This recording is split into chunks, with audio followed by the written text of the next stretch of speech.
অবহেলিত একটি জনপদের নাম চরগোসাই।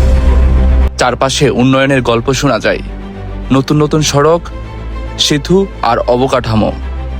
কিন্তু চরগোসাই আজও পড়ে আছে অন্ধকারে, অবহেলায়।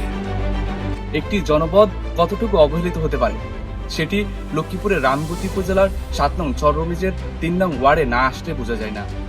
সময় পাল্টাচ্ছে, যুগ বদলেছে, তবুও 3 নং ওয়ার্ডের চরগোসাইয়ের রাস্তার কোনো উন্নতি হচ্ছে না।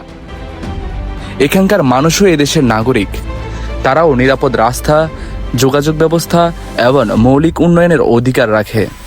বছরের পর বছর প্রতিশ্রুতি মিলছে, কিন্তু বাস্তব উন্নয়ন আজও অধরা।